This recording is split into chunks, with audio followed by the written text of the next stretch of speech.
Welcome to our LGBTQIA Town Hall for Students. Before we jump into things, I have a few housekeeping items to cover first. First, please use the chat to ask any questions you may have. We'll have a Q&A section later on in this presentation, so we'll answer your questions then. This event will be recorded and archived on the LGBTQIA Resource Center website. And finally, we recommend disconnecting from the campus VPN for better system performance. I'd like to introduce myself. My name is Camilla Brewer. My pronouns are she, her, hers. I'm the coordinator for the LGBTQIA Resource Center, and I will be serving as your MC for today. A little bit about me, because why not? I love Wes Anderson films. Going to concerts is truly one of my favorite pastimes, and I love aquariums. I'm also a massive fan of cats. Truly, anything cat-related instantly brightens my day. I'm sure you're probably expecting me to introduce the star of this event now, Tigra, but you're wrong. First, I would like to provide a brief background of the center for folks who may not know. The LGBTQIA Resource Center opened on April 1st, 2014, so we've been a center for just over 6 years now. The center is a joint initiative between Institute Diversity, Equity, and Inclusion and the Division of Student Life. We are staffed by one director, one coordinator, and 5 or so student assistants. As a center, we have 3 main areas that we cover: training and education, programs for students, employees, and the whole campus, and advising and consulting. And finally, we're located in the Flag Building. Now, I would like to introduce our new director, Tigra Mayana. Hi, everyone. As Camilla just said, my name is Tigra Mayana. I use they, them pronouns, and I'm excited to be joining the tech community as the new director of the LGBTQIA+ Resource Center, which I'll probably just refer to as the Center for convenience as we move forward. We will have an opportunity for you all to have a question and answer session a little bit later during this virtual event, but if you have things that pop up that you don't want to forget, feel free to drop them in the Q&A box kind of at any point throughout the event. And then once we get to the Q&A part, Camilla and I will take turns kind of answering through all the questions you might have. And so similar to Camilla, I just want to introduce myself real quick, give you a little bit of an FYI about who I am before we move into some of the more specific businessy things about our vision and next steps for the Resource Center. So a little bit about me. One, I'm excited to be at Tech.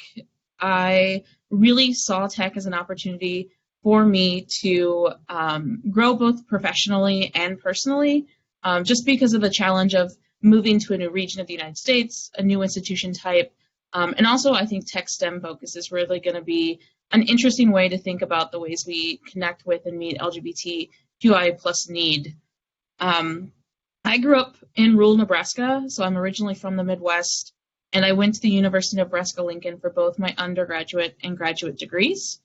I've worked in higher education professionally since 2009, and most of that time I've spent doing equity and inclusion work, specifically around student populations that were either LGBTQIA+, students of color, and Indigenous students, low-income students, and first-generation students, and obviously at the intersections that those identities bring.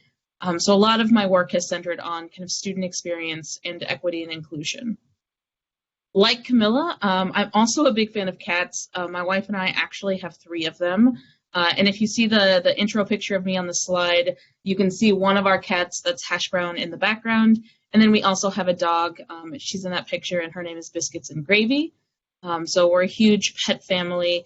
And we're also a huge gardening family. So I connect with the outdoors through gardening, both vegetable gardens and houseplants. So I'm really excited right now that it's a quarantine trend because I'm getting lots of great plant advice on my TikTok feed, which has been fantastic. So that's just a little random info about me. So if you want to connect on any of those things, please feel free to throw in a question and or shoot me an email.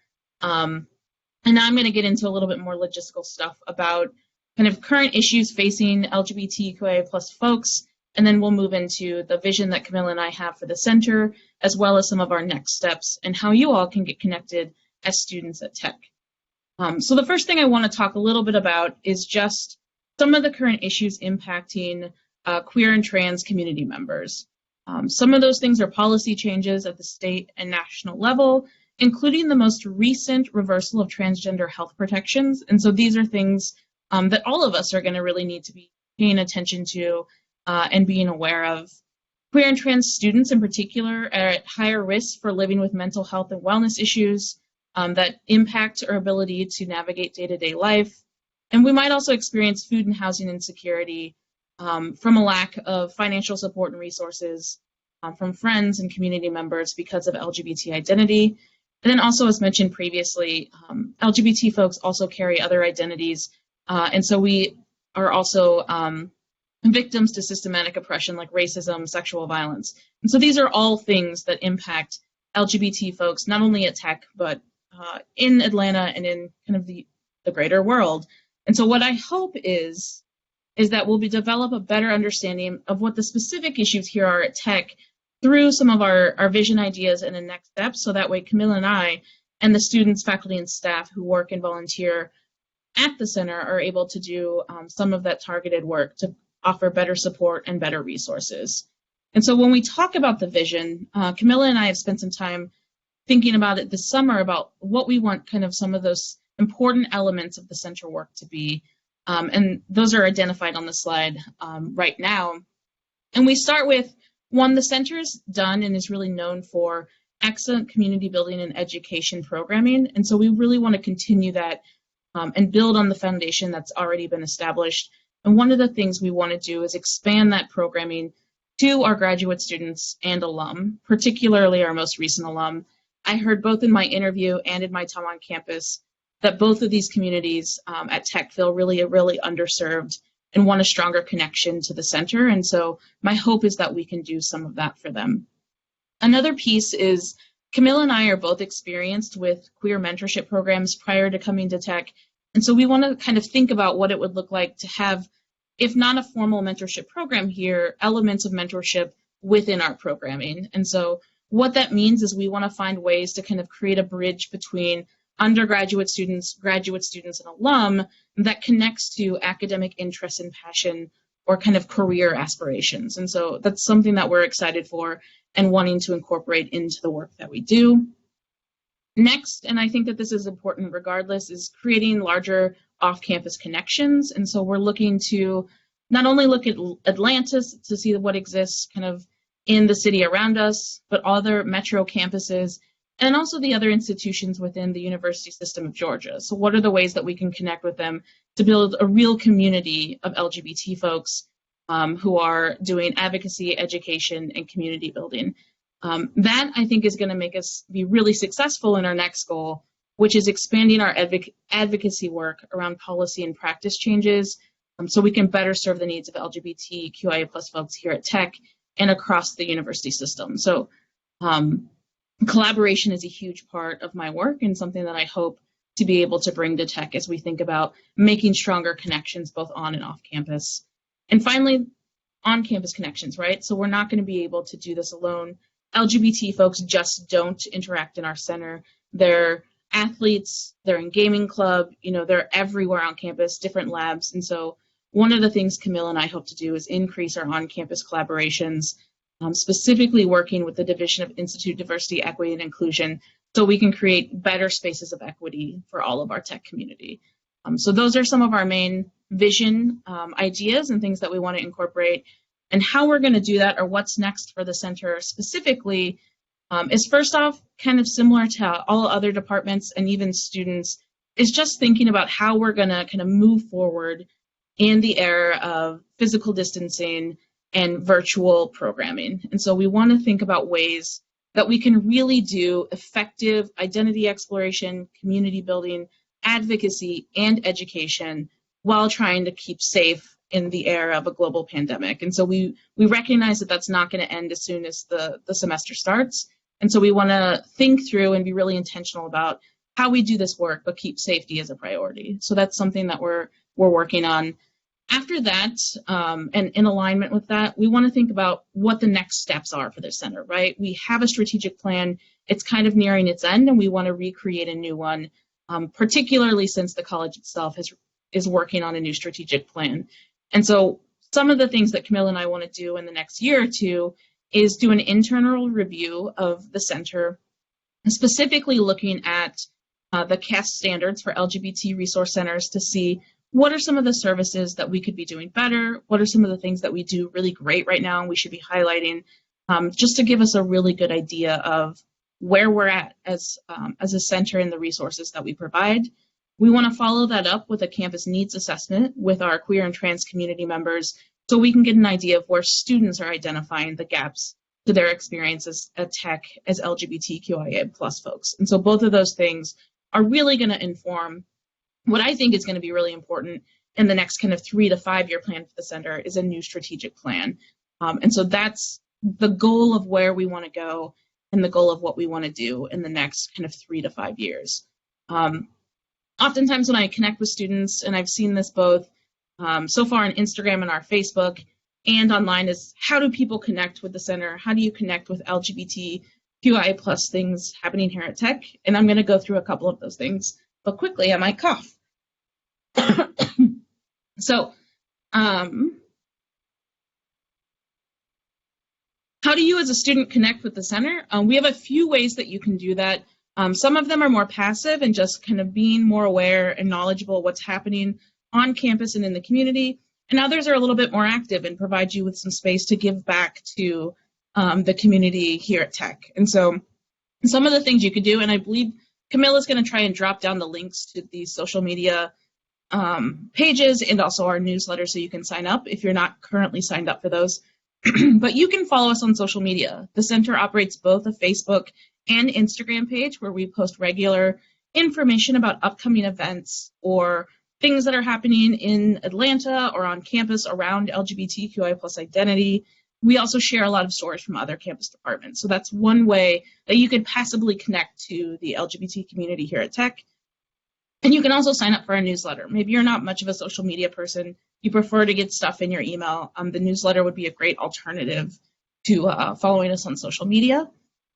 The next thing you can do is to gain more knowledge and skills, right? We all might be part of the LGBT community. Maybe you identify as an ally, but there's always more things to learn about the folks in our community, the experiences that we're having, and also how to be a better ally to folks whose identities maybe you don't hold. And so we offer 2 different trainings, both our safe space training and our Trans 101 training are really good spaces to learn allyship tips, to learn more about the community, and to just get to know a little bit more about what you can be doing to make a better campus climate for folks who are queer and trans. And then finally, the 2 other ways that you can be a little bit more active in your participation is that you could volunteer to be a peer educator of our safe space training, so you can educate peers on kind of like LGBTQIA plus 101 allyship, or you can be a Q-chat facilitator by hosting space for a specific queer identity or trans identity that you hold. And finally, there are 2 student groups.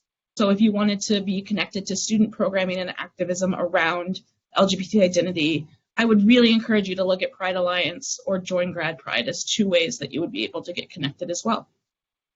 So next, I'm going to transfer it over to Camilla, and she's going to open up the Q&A for us. Tigra, thank you so much for sharing your vision, hopes, and aspirations for the center. I know I speak for many folks when I say we cannot wait to work with you. In this Georgia Tech community, students have immense amounts of tenacity and a strong work ethic to help you in this work. Next, we're going to move into the Q&A section of this program. For this, I will be receiving questions. Feel free to put them in the chat, and Tigra and I will be answering them. So let's go ahead with our first question. Tigra, I know you touched on this a little bit, but if you wouldn't mind sharing kind of what are some other top issues LGBTQIA students are facing right now? Yeah, so some of the things that have come up I've been at Tech since May 11th, so a little over a month, are issues around housing. So making sure that our gender inclusive housing policy is accessible and students who want to take advantage of it know about it. And so being able to have that be more readily available, easier to access, and more direct to students who are looking for it. Also just looking at it in general, making sure that it's the best method to meet student need around their housing. And so that is an issue that's come up. Camille and I have been working with athletics to talk about trans and non-binary athletic participation, particularly in varsity athletics, but I'm sure that'll also extend to like intramural and club sports. And so that is going to be an issue. And then I think similarly, mental health and wellness, I mentioned it before, I think it's always something that is going to be a huge topic, not only for LGBT folks, but also just college students in general, anxiety, depression.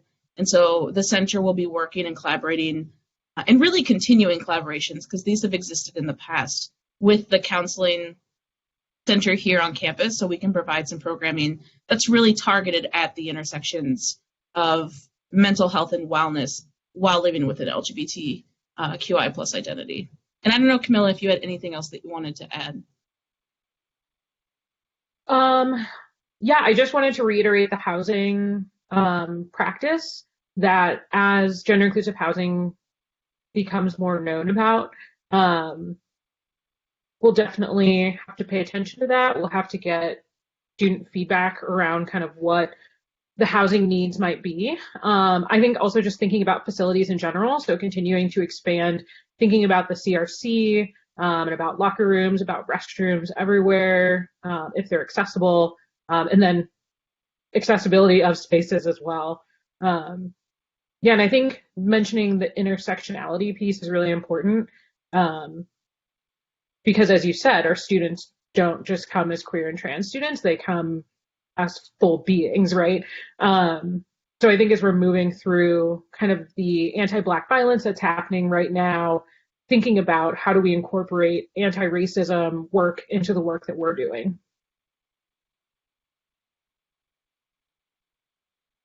Yeah. Any further thoughts on that? All right. We do have one question submitted thus far. Someone has asked, what programming has been planned so far for the week of welcome? Would you like me to take that one? Oh, yeah, no, you go ahead. like. No, you can. Nope, you got it. Okay, so we have a number of events that we've planned for the summertime that we've opened up for incoming and first year students. We're doing some Netflix kind of movie nights, which will be watch parties, to be able to watch like a queer themed movie and kind of chat on the side. We have some dessert hours, which are our remote coffee hours that the center typically holds in the center during the academic year, for different communities around LGBT identity.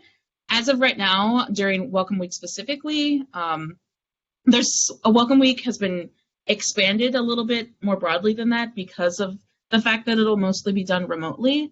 And so I think in the actual first week, we only have a movie night currently scheduled, but we are going to look at hosting our welcome reception a little bit later on in the month. That will be kind of like our formal welcome back to campus, and trying to get first year students and returning students connected to a larger campus community.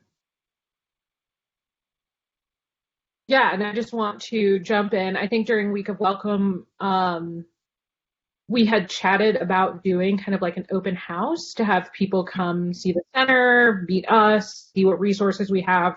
However, we'll have to kind of rethink that based on guidance from the state and from the school, and maybe doing something remotely, virtually, to still provide that resource for students. So we have a couple more questions. Here's the next one. What might Q chats look like in the fall?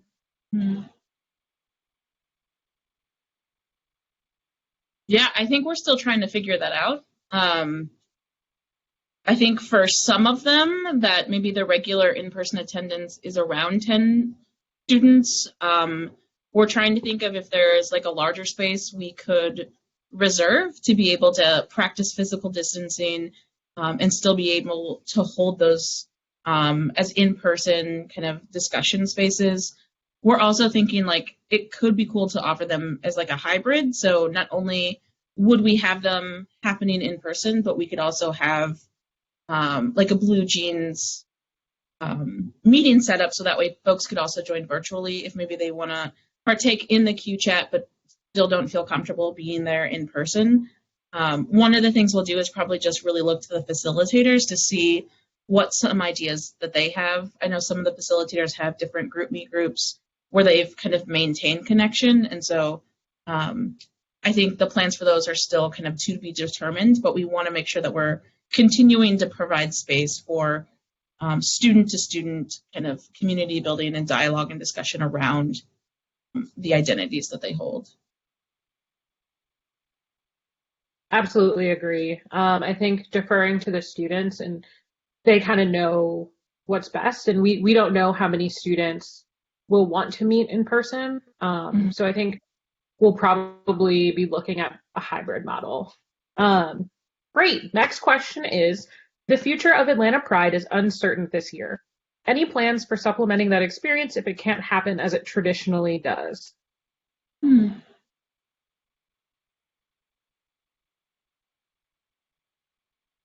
Yeah, I don't know if we've talked specifically yet about how we would supplement the piece of Atlanta Pride with like walking in the parade.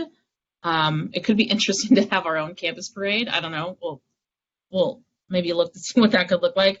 I have been working with the Pride Alliance to identify kind of what Outweek looks like.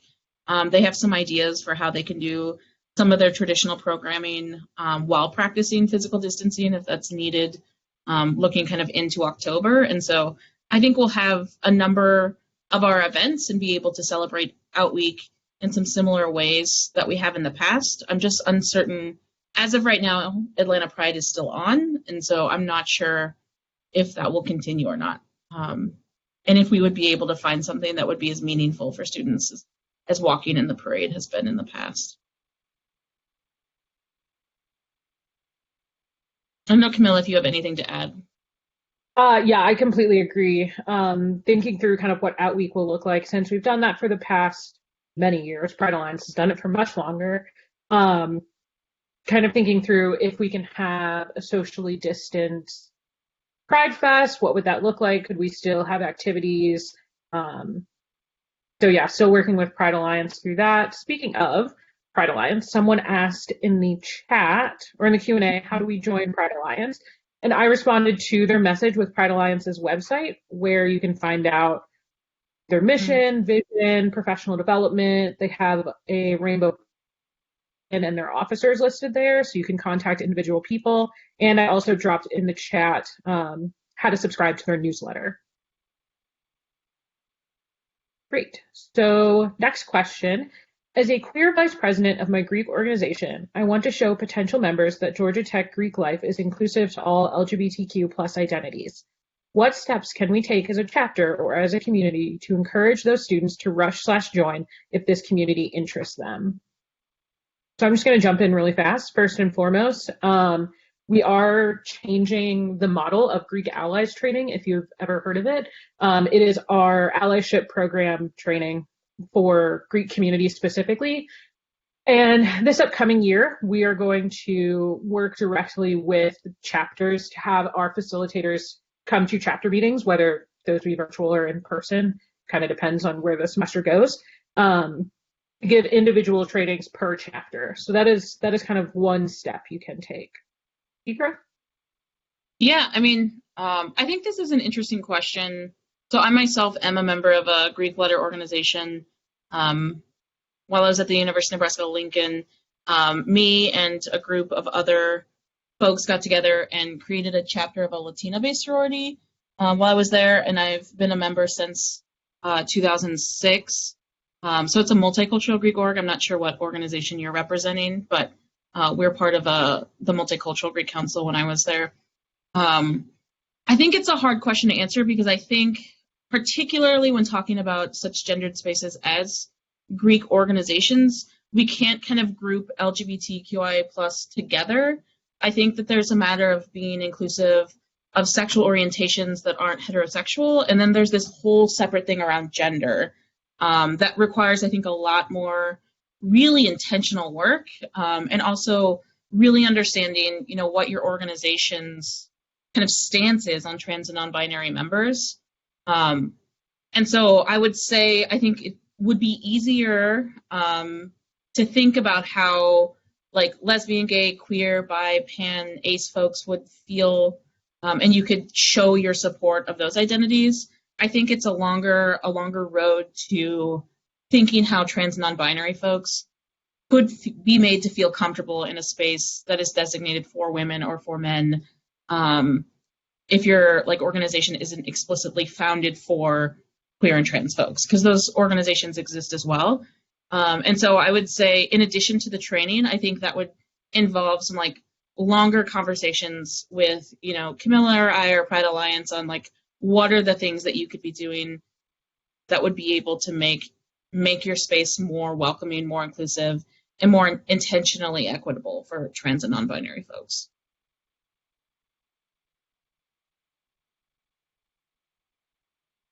Yeah, could not agree more. Thank you. So the next question is, are there currently any plans to fundraise/collect contributions for LGBTQIA plus centered philanthropic organizations?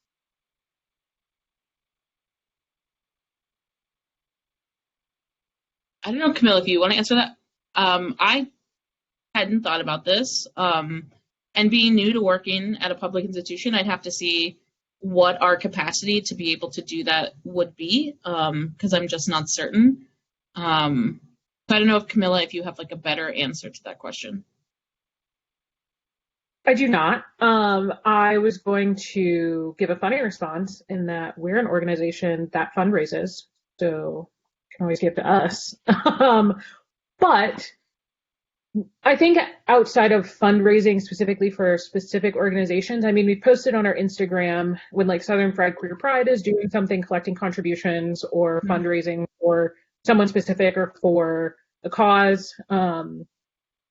Also, our closet that we have that people have donated a lot of clothing, and we also have binders and shoes and accessories, which is wonderful. But it's taking up quite a bit of our center. I think we're going to donate some of that, depending on what's good enough to be donated. So we're not doing it in like a large scale format, but those are the only things that I can think of right now. Hmm.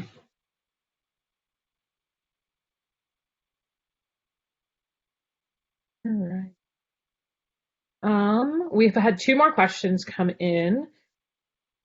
So this one is from a recent grad. They say, welcome to Tech Tigra.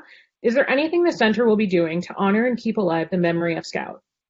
They are a big part of the center's history, and I worry that their story will be lost, particularly with a change of leadership and many students graduating.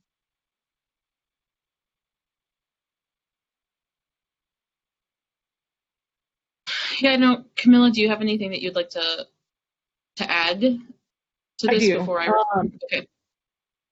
Yeah, sorry, I just didn't want to speak over you. I think that's an exceptionally valid concern and something that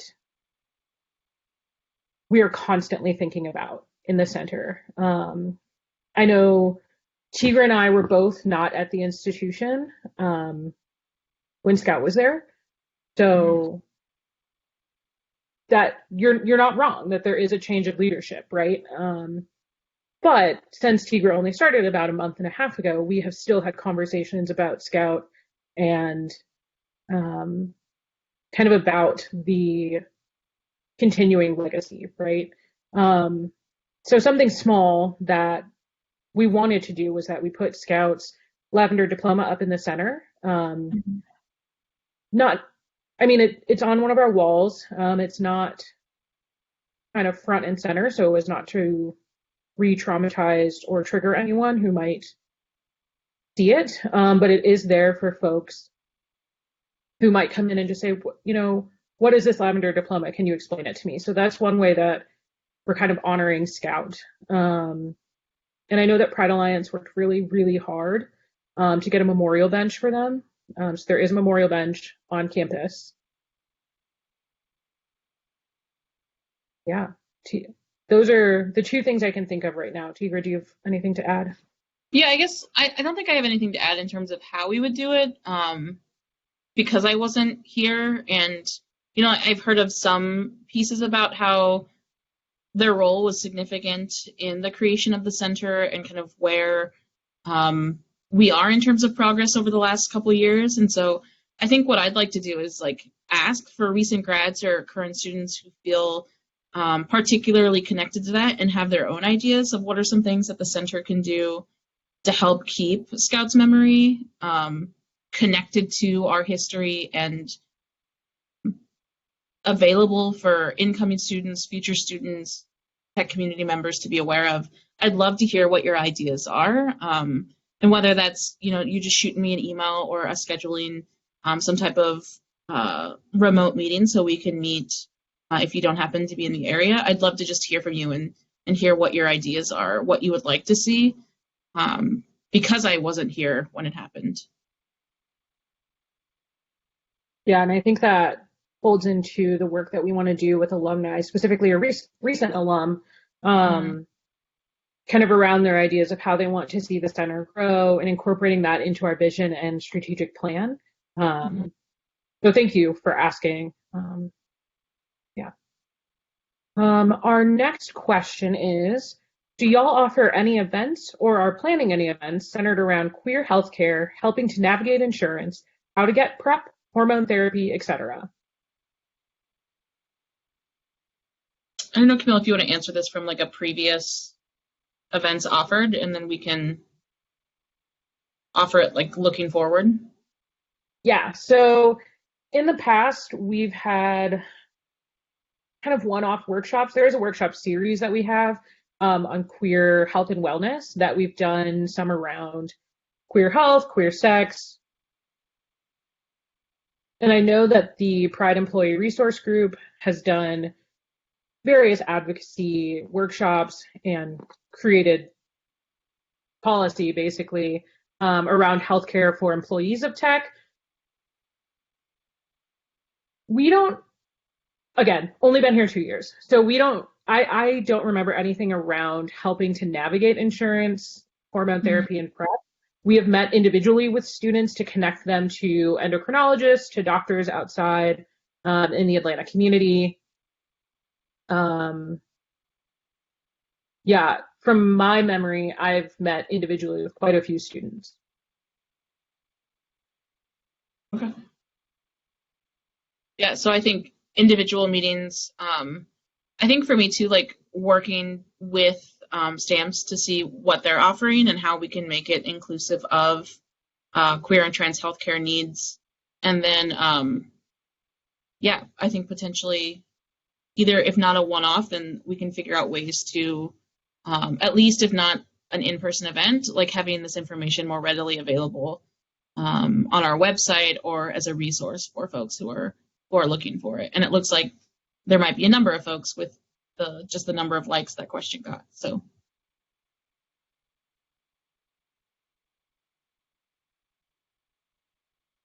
Thank you. So our next question, if a student doesn't feel safe or feels they're being harassed because of their sexuality on campus, what do you suggest? Who can they reach out to?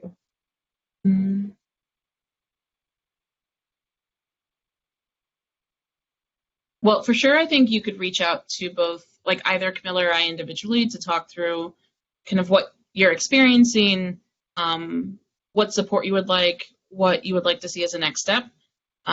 We also have a way of reporting like bias incidences, and so we could connect you with staff in Institute Diversity, Equity, and Inclusion if you wanted to like file a formal complaint against the harassment that you're experiencing or the negative experience. Camilla, I don't know if there's anything else that you would offer.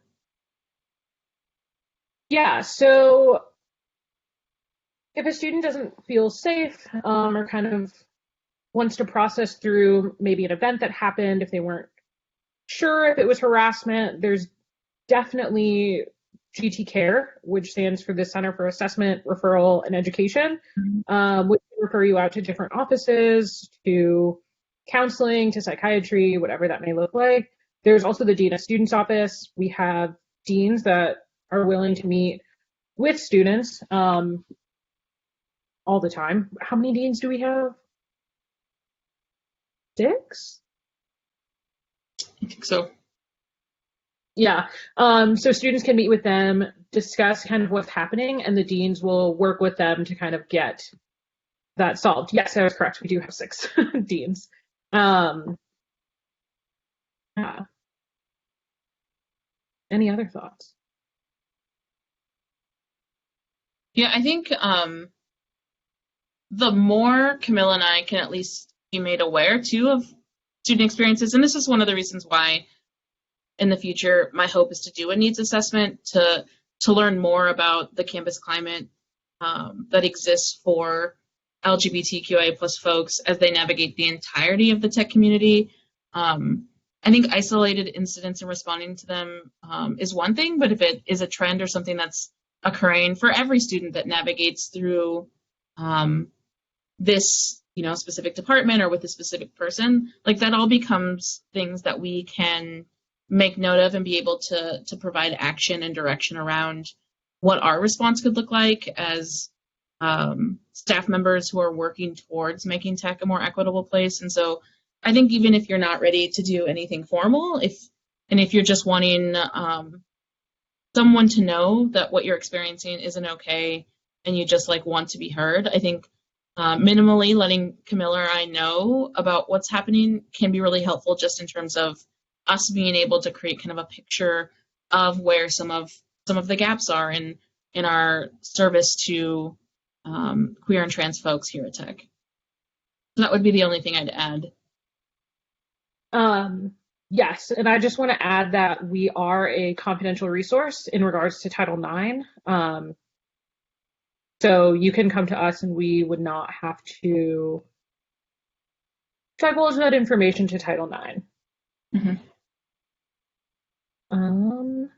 Someone has said in the chat that the Mental Health Joint Allocation Committee was founded because of Scout, and Jack would be happy to support the center with any further actions to keep Scout's memory alive. Thank you. And Tigra and I have been in conversation about the Mental Health Joint Allocations Committee. Mm-hmm. Someone else has said during the week of welcome, we'll have 30 and 60-minute workshops running for the majority of the day, Monday through Friday.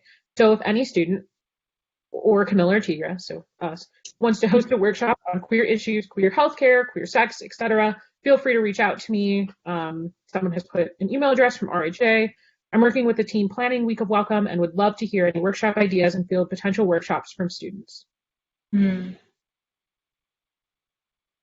Cool. Thank you both. Yeah, and I would say, I'm really new to Atlanta. I moved here from St. Paul, Minnesota, so the Twin Cities. So if you have friends or just anecdotal evidence about like better places to go off campus for services, particularly like related to trans, non-binary healthcare, if you can just somehow like let me know what those are.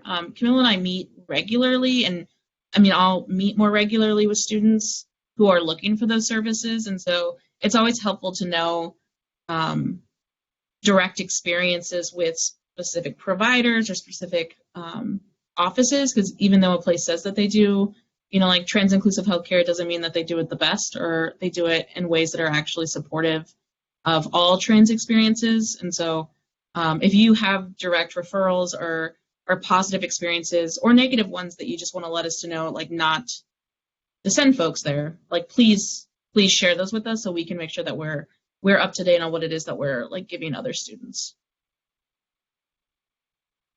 Absolutely. And a lot of the resource sharing that we do kind of depends on word of mouth and us keeping track of those resources. So the next question, how is the fall programming going to look at the center? Will you continue to offer virtual programming? Yeah, I think currently the plan is to try what a hybrid could look like. And so for some things, if we can imagine a way to do it where physical distancing is possible, and like if people wear face coverings, the risk of exposure is lessened, then our hope would be to be able to do it in person. If that's not possible, just because of the nature of the event or what's available, we might continue to do fully kind of remote or virtual programming. I think it really just depends on when in the semester it's happening, kind of what is the nature type of event that we're talking about, and then what does that guidance look like currently from either the institution or the state. And so those are the kind of the three things that are going to inform how we move forward and what our programming looks like. Agreed. It's really nice being on the same page. And don't worry, we will have programming. Whatever it looks like, we will definitely have programming. Okay, last question that we have for right now. Are there any helpful resources for LGBTQIA students, such as websites, books, etc.? I will say that we have a whole resources tab on our website, and it's kind of split into like queer and trans people of color resources, ally resources, mental health resources, medical resources. There's a lot on there. And then, of course, we have our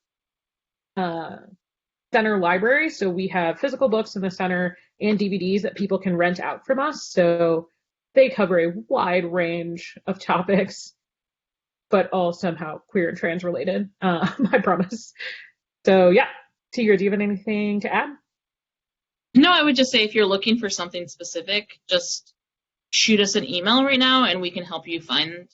I think it's also a reality that a lot of like queer and trans resources exist in virtual spaces and like nonprofit organizations. And so if there are things that we can kind of get you connected with, yeah, don't hesitate to reach out. We're always available via email currently, but hopefully as we're able to, we'll have the center back open and you can just stop by if you happen to be in the area.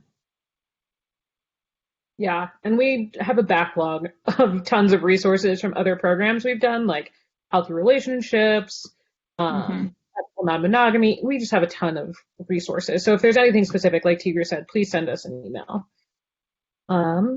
Great. So thank you all for the questions that you have asked. If you have any more, please feel free to write them in the Q&A or the chat, and Tigra and I will try and respond to them before we end for the day. But before we wrap up, Tigra and I would like to let all of the students listening know about 3 of our summer programs. First, we have our bi-weekly dessert hours, which are fashioned after our coffee hours, and they are at 6 p.m. Eastern Time to provide an opportunity for all of our community members across the world to attend. The dessert hours will occur via Blue Jeans. Please join us to connect with other people in LGBTQIA communities. Tonight, actually, we have a dessert hour for trans, gender nonconforming, non-binary, and gender questioning students. If you're interested, feel free to put it in the chat or email one of us and we can get you the link to join.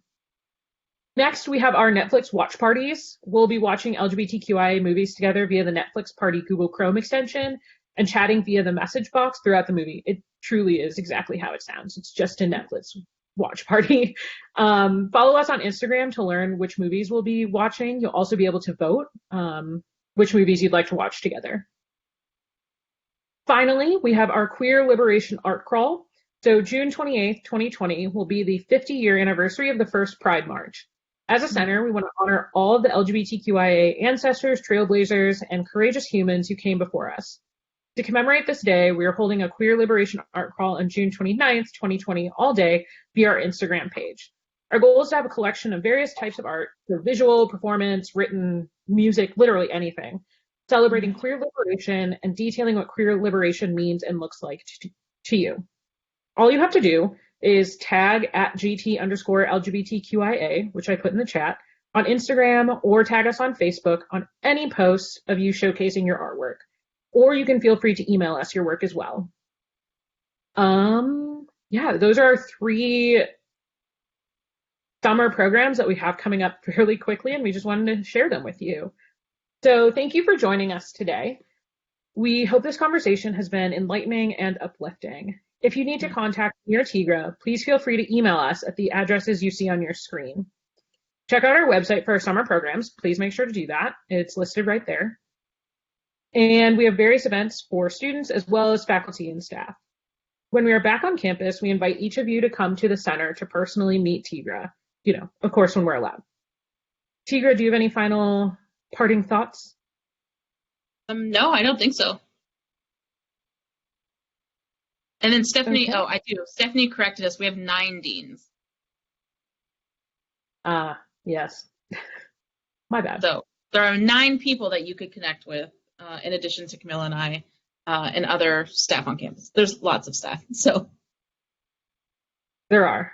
We abound. Yeah, so I have no other further thoughts except thank you all for attending today. Please, if any folks wanted to attend and weren't able to, we should have this recording up on our website hopefully soon. So please direct them to the website if they'd like to view it. And yeah, feel free to contact us at any moment. Awesome. Thank you all and have a great day. thank you.